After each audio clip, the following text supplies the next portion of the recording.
வணக்கம். இன்றைய தலைப்புச் செய்திகள். வங்கக்கடலில் வலுப்பெற்ற காற்றழுத்த தாழ்வு மண்டலம் புதுவையில் ஒன்றாமையன் புயல் எச்சரிக்கை கூண்டு ஏற்றம். புதுவையில் ரகளில் ஈடுபட்ட போதை ஆசாமியை தட்டி கேட்ட டீ கடைக்காரருக்கு அறிவால் வெட்டு. மெத்தன போக்கில் பணியாற்றிய தனியார் விமான நிலையத்தின் மீது பயணி வழக்கு நஷ்டஈடு வழங்க கோரி புதுவை நுகர்வோர் குறைதீர்வு ஆணையம் தீர்ப்பு. வங்கக்கடலில் நிலவி வந்த ஆழ்ந்த காற்றழுத்த தாழ்வு பகுதி வடகிழக்கு திசையில் நகர்ந்த காற்றழுத்த தாழ்வு மண்டலமாக வலுப்பெற்றதன் எதிரொலியாக புதுச்சேரி துறைமுகத்தின் ஒன்றாம் எண் புயல் எச்சரிக்கை கூண்டு ஏற்றப்பட்டுள்ளது. மத்திய மேற்கு மற்றும் அதை ஒட்டிய தெற்கு வங்கக்கடலில் நிலை கொண்டிருந்த ஆழ்ந்த காற்றழுத்த தாழ்வு பகுதி தாழ்வு மண்டலமாக இன்று வலுப்பெற்றது. இது வடகிழக்கு திசையில் நகர்ந்து நாளை காலை மத்திய கிழக்கு வங்கக்கடலில் புயலாக வலுப்பெற வாய்ப்புள்ளது.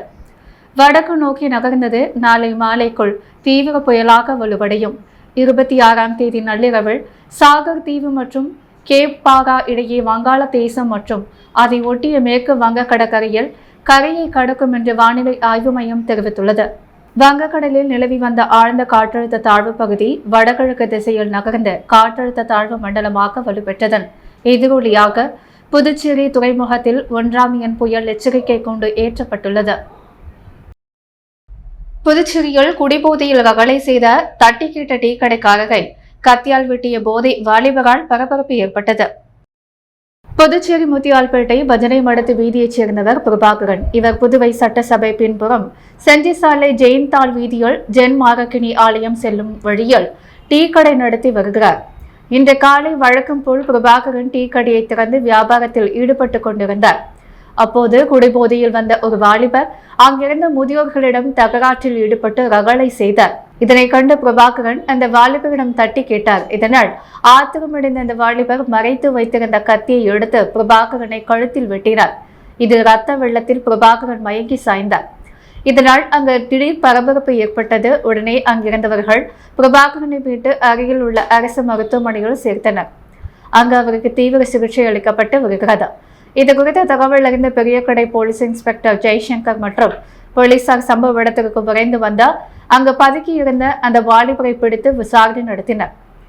விசாரணையில் அவர் பெயர் குரு என்பதும் பிளாட்பாரத்தில் வசித்து வருபவர் என்பதும் தெரிய வந்தது.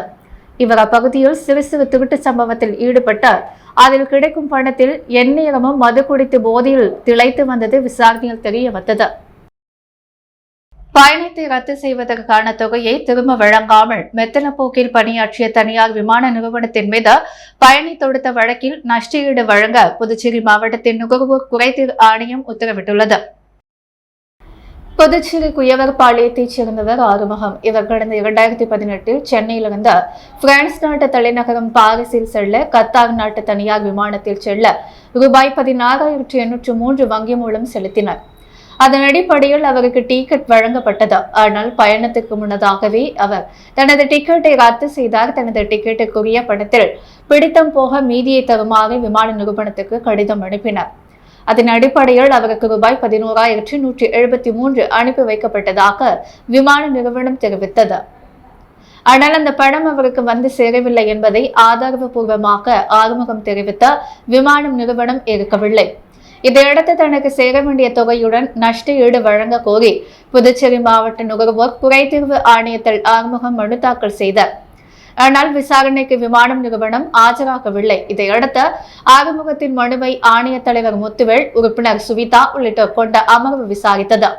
இறுதியில் விமான நிறுவனம் கவனக்குறைவாக செயல்பட்ட சேவை குறைபாடுக்காக மனுதாரர் ஆறுமுகத்திற்கு விமான டிக்கெட்டின் மீது தொகை ரூபாய் 11,173 ஆண்டுக்கு 12% வட்டியுடன் வழங்கவும், சேவை குறைபாடு, முறையற்ற வர்த்தகம், மன உளைச்சல் உள்ளிட்டவற்றிற்கு நஷ்ட ஈடாக மனுதாரருக்கு ரூபாய் 50,000 வழங்க செல்லுக்காக ரூபாய் 10,000 வழங்க நுகர்வோர் குறைதீர் ஆணையம் உத்தரவிட்டது. புதுச்சேரியில் செவிலியர்களின் கோரிக்கைகளை தொடர்பாக மத்திய அரசின் சுகாதார மற்றும் குடும்ப நல இயக்குநரகத்தின் செவிலிய ஆலோசகர் தீபிகா சிசில் காக்காவை சுகாதார ஊழியர்கள் சம்மேளனத்தின் நிர்வாகிகள் சந்தித்து பேசினர். பெங்களூருவில் தீபிகா சிசிஎல் காக்காவை சுகாதார ஊழியர் சங்கங்களின் சம்மேளன கௌரவ தலைவர் கீதா, புதுச்சேரி அரசு செவிலிய அதிகாரிகள் சங்க தலைவர் சுனிலா குமாரி, பொதுச் செயலாளர் ஹரிதாஸ், பொருளாளர் பாக்கியவதி, அமைப்பு செயலாளர் கிறிஸ்டினா, சங்கீதா, நிர்வாகிகள் ஜெரால்ட், சியாமலா, சந்தானலட்சுமி, பொருளாளர் மணிவாணன், துணை பொதுச் செயலாளர் ஜெகநாதன் ஆகியோர் சந்தித்து பேசினர். அப்பொழுது மிசோரம், ஒடிசா, மேற்கு வங்கம் ஆகிய மாநிலங்களில் உள்ளது போல் செவிலியர்களுக்கான பதவிகளை மறுசீரமைப்பு செய்வது, செவிலியர்களுக்கென தனி இயக்குநரகம் மற்றும் செவிலியர் கண்காணிப்பாளர் பதவிகளை உருவாக்குவது குறித்து கோரிக்கை வைக்கப்பட்டது. கிளினிக்கல் கல்வி, பொது சுகாதாரம், தொடர்கல்வி மற்றும் பயிற்சி, ஆராய்ச்சி உள்ளிட்ட முக்கிய பணிகளை மேற்கொள்ள செவிலியர் துணை இயக்குநர்கள் பதவிகளை உருவாக்குவது, நர்சிங் அலவன்ஸ் புதிய சீருடை உருவாக்குவது, ANM ஆஷா ஊழியர்களுக்கு பதவி உயர்வு வழங்குவது குறித்து கலந்துரையாடினர். இந்த கோரிக்கைகள் குறித்தும் அவற்றை நிறைவேற்றுவதில் தற்போதைய நிலை குறித்தும் விரிவான மனு அளிக்குமாறு தீபிகா சிசில் காக்கா கேட்டுக்கொண்டார். மனு மீது எடுக்கப்படும் நடவடிக்கைகளை தொடர்ந்து கண்காணிப்பதற்காகவும் உறுதியளித்தார். 2004ஆம் ஆண்டு ஏற்கனவே அனுமதி அளிக்கப்பட்ட முதன்மை செவிலிய அதிகாரி மற்றும் துணை இயக்குநர் பதவிகளை திரும்ப பெற நடவடிக்கை எடுப்பதாகவும் உறுதியளித்துள்ளார். உருளையன்பேட்டை தொகுதிக்குட்பட்ட ஜான்சி நகர் பகுதியில் நடைபெற்று வரும் சிமெண்ட் சாலை அமைக்கும் பணியை சட்டமன்ற உறுப்பினர் நேரு பார்வையிட்டு ஆய்வு செய்து விரைந்து பணிகளை முடிக்குமாறு அதிகாரிகளுக்கு உத்தரவிட்டார். புதுச்சேரி உருளையன்பேட்டை தொகுதிக்குட்பட்ட இளங்கோ நகர் வார்டு ஜான்சி வீதியில் சட்டமன்ற உறுப்பினர் தொகுதி மேம்பாட்டு நிதியின் மூலம் புதிய சிமெண்ட் சாலை அமைக்கும் பணிகளை நடைபெற்று வருகிறது. இப்பணிகளை உருளையன்பேட்டை தொகுதி சட்டமன்ற உறுப்பினரும் புதுச்சேரி சட்டப்பேரவை அரசாங்க உறுதிமொழி குழு தலைவருமான நேரு என்கிற குப்புசாமி பார்வையிட்டு பணிகளை விரைவாக தருமாகவும், மழை காலங்களில் சரியான முறையில் மழைநீர் வெளியேறும் வகையில் வாட்டங்கள் அமைத்து புதிய சிமெண்ட் சாலை அமைக்குமாறு கேட்டுக்கொண்டார். இந்த ஆய்வின் பொழுது உருளையன்பேட்டை தொகுதியைச் சேர்ந்த மனிதநேய மக்கள் சேவை இயக்க பிரமுகர்கள் பலர் உடனிருந்தனர். கோரிமேடு பகுதிக்குட்பட்ட குருநகரில் டெங்கு ஒழிப்பு தீவிர விழிப்புணர்வு பிரச்சாரம் மேற்கொள்ளப்பட்டது. புதுச்சேரி நலவழித்துறை தேசிய பூச்சிகளால் பரவும் நோய் தடுப்பு திட்டம், கோரிமேடு அரசு ஆரம்ப சுகாதார நிலையம் மற்றும் விளவக்கரை நகராட்சி சார்பில் புதுச்சேரியில் பல்வேறு இடங்களில் தீவிர டெங்கு ஒழிப்பு பிரச்சாரம் நடைபெற்று வருகிறது. அதன் ஒரு பகுதியாக கோரிமேடு பகுதிக்குட்பட்ட குருநகரில் டெங்கு ஒழிப்பு தீவிர விழிப்புணர்வு பிரச்சாரம் மேற்கொள்ளப்பட்டது. இந்த பிரச்சாரத்தில் சுகாதார ஆய்வாளர், நகராட்சி ஆய்வாளர், சுகாதார உதவியாளர் மற்றும் உழவர்கரை ஊழியர்கள் நிகழ்ச்சியில் கலந்து கொண்டனர். காரல் மார்க்ஸின் 206வது பிறந்த நாளை முன்னிட்டு இந்திய கம்யூனிஸ்ட் கட்சி அலுவலகத்தில் சிறப்பு கருத்தரங்கம் நடைபெற்றது. இந்திய கம்யூனிஸ்ட் கட்சி சார்பில் காரல் மார்க்சிஸ் 206வது பிறந்த ஆண்டு கருத்தரங்கம் முதலியார்பேட்டை கட்சி தலைமை அலுவலகத்தில் நடைபெற்றது. இந்த கருத்தரங்கத்திற்கு மாநில செயலாளர் சலீம் தலைமை தாங்கினார். இந்திய கம்யூனிஸ்ட் தமிழ்நாடு கட்டுப்பாட்டு குழுமம் தலைவர் சுப்புராயன் MP கலந்து கொண்ட சிறப்புரையாற்றினர். மேலும் இந்த கருத்தரங்கில் முன்னாள் அமைச்சர் விஸ்வநாதன், தேசிய குழு உறுப்பினர் தினேஷ் பொன்னையா, மாநில துணை செயலாளர் சேது செல்வம், மாநில நிர்வாக குழு உறுப்பினர்கள் அந்தோணி, ரவி, அமுதா உள்ளிட்ட பலர் கலந்து கொண்டனர். முடிவில் மாநில நிர்வாக குழு உறுப்பினர் ரவி நன்றி கூறினார். இதில் ஏராளமான இந்திய கம்யூனிஸ்ட் கட்சியை சேர்ந்த நிர்வாகிகள் பலர் கலந்து கொண்டனர். இந்திரா காந்தி விளையாட்டு மைதானத்தில் சிந்தட்டிக் டிராக்கினை தடகள வீரர்களுக்கு அர்ப்பணிக்கும் வகையில் வெள்ளைக்கோடு அடிக்கும் பணி விறுவிறுப்பாக நடைபெற்று வருகிறது. புதுச்சேரி உப்பளத்தில் கடந்த 1992ஆம் ஆண்டு இந்திரா நகர் விளையாட்டு அரங்கம் கட்டப்பட்டது. கடந்த 2021ஆம் ஆண்டு பிப்ரவரியில் புதுச்சேரிக்கு வந்த பிரதமர் நரேந்திர மோடி இந்திரா காந்தி அரங்கில் கேலோ இந்தியா திட்டத்தின் கீழ் ரூபாய் 7 கோடி செலவில் 400 மீட்டர் செயற்கை தடகள ஓடு பாதை அமைக்க அடிக்கல் நட்டினர். தொடர்ந்து சிந்தட்டிக் ஒட்டு பணிக்காக ஆஸ்திரேலியாவிலிருந்து சிந்தட்டிக் டிராக் லேயர் கொண்டு வரப்பட்டது. ஆமை வேகத்தில் இப்பணி நடந்து வந்தது. ஒரு வழியாக அனைத்து பணிகளும் முடிந்தும் கூட விளையாட்டு வீரர்களுக்கு அர்ப்பணிக்காமல் வீணாக்கி வந்தது. இதுகுறித்து தினமலரில் கடந்த ஏப்ரல் மாதம் 27ஆம் தேதி படத்துடன் செய்தி வெளியான சூழ்நிலையில் தற்போது சிந்தட்டிக் டிராக்கினை தடகள வீரர்களுக்கு அர்ப்பணிக்கும் வகையில் வெள்ளைக்கோடு அடிக்கும் பணி விறுவிறுப்பாக நடந்து வருகிறது.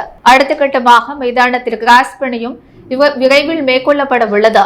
விளையாட்டுத்துறை அதிகாரிகள் கூறும்பொழுது கொரோனா தொற்று காரணமாக பணி கிடப்பில் போடப்பட்டன. தற்போது அனைத்து பணிகளும் முழு வீச்சில் நடந்து வருகின்றது. மத்திய அரசை நேரடியாக கண்காணிப்பில் பணிகளை விரைவுபடுத்தி வருகின்றது. எனவே விரைவில் அனைத்து பணிகளும் முடிந்த பயன்பாட்டிற்கு வரும். முழுவதும் மத்திய அரசு நிதி பங்களிப்பில் மேம்பாட்டு பணிகள் மேற்கொள்ளப்பட்டு வருகின்றன. திறப்பு விழா தேதியை மத்திய அரசு, மாநில அரசும் கலந்து பேசி இறுதி செய்து அறிவிக்கும் என்றார். கோவாவில் நடைபெறும் மாநில அளவிலான டென்னிஸ் பால் கிரிக்கெட் சாம்பியன்ஷிப் போட்டிகள் சிறப்பாக விளையாடி பதக்கங்களுடன் திரும்பிய சிறுவர் சிறுமியர் அணிக்கு ரயில் நிலையத்தில் பெற்றோர்கள் மற்றும் சங்கத்தின் உறுப்பினர்கள் சார்பில் வரவேற்பு அளிக்கப்பட்டது. அகில இந்திய அளவிலான இன்டர் ஜோனல் 14 வயதுக்குட்பட்ட மாநில அளவிலான டென்னிஸ் பால் கிரிக்கெட் சாம்பியன்ஷிப் போட்டி கடந்த 16ஆம் தேதி முதல் 18ஆம் தேதி வரை கோவா மாநிலம் சர்ச்சோரியம் பகுதியில் நடைபெற்றது. சாம்பியன்ஷிப் போட்டியில் பல்வேறு மாநிலங்களிலிருந்து சிறுவர்கள் சிறுமியர்கள் பங்கு பெற்றனர். இதில் புதுச்சேரி டென்னிஸ் பால் கிரிக்கெட் சங்கத்தின் சார்பில் சிறுவர்கள் சிறுமியர்கள் பங்கு பெற்ற இரு அணிகளும் சிறப்பாக விளையாடி வெள்ளி பதக்கத்தை வென்றன என்பது குறிப்பிடத்தக்கது. சிறுவர் மற்றும் சிறுமியரின் வெற்றி புதுச்சேரி மாநிலத்திற்கும் புதுச்சேரி டென்னிஸ் பால் கிரிக்கெட் சங்கத்திற்கும் பெருமை சேர்த்துள்ளது. சிறப்பாக விளையாடி பதக்கங்களுடன் புதுவை திரும்பிய சிறுவர் சிறுமியர் அணிக்கு புதுச்சேரி ரயில் நிலையத்தில் கேக் வெட்டி சிறப்பான முறையில் பெற்றோர்கள் மற்றும் சங்கத்தின் உறுப்பினர்கள் சார்பில் வரவேற்பு அளிக்கப்பட்டது. அணி பயிற்சியாளர்களுக்கு பெற்றோர்கள் மற்றும் சங்கத்தின் உறுப்பினர்கள் வாழ்த்துக்களையும் பாராட்டுகளையும் தெரிவித்தனர். தொடர் வெற்றியை பதிவு செய்யும் புதுச்சேரி டென்னிஸ் பால் கிரிக்கெட் சங்கத்தின் செயலாளர் ரத்தின பாண்டியனுக்கு பெற்றோர்கள் மற்றும் சங்கத்தின் உறுப்பினர்கள் வாழ்த்துக்களையும் பாராட்டுகளையும் தெரிவித்தனர். அரியாங்குப்பம் சுப்ராயப்பிள்ளை வீதியில் எழுந்தரில் உள்ள மணக்கோல விநாயகர் ஆலயம் 40ஆம் ஆண்டு பிரம்மோற்சவ விழா சிறப்பு பூஜைகள் நடைபெற்றது.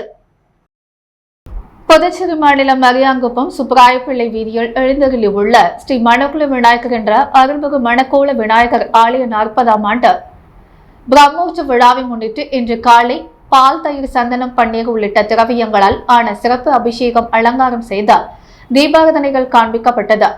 அதனைத் தொடர்ந்து அனைத்து பக்தர்களுக்கும் அன்னதானம் வழங்கப்பட்டது. இந்த விழாவிற்கு மறைந்த முன்னாள் அரியாங்குப்பம் சட்டமன்ற உறுப்பினர் ஜெயமூர்த்தியின் துணைவியாரும் காங்கிரஸ் மாநில செயற்குழு உறுப்பினருமான விஜயலட்சுமி ஜெயமூர்த்தி, முன்னாள் வட்டார காங்கிரஸ் தலைவர் சிவராமகிருஷ்ணன், சென்னை கார்த்திகேயா கன்ஸ்ட்ரக்ஷன் உரிமையாளர் திருமுருகன் மற்றும் அவருடைய குடும்பத்தார் கலந்து கொண்ட அன்னதானம் வழங்கினர்.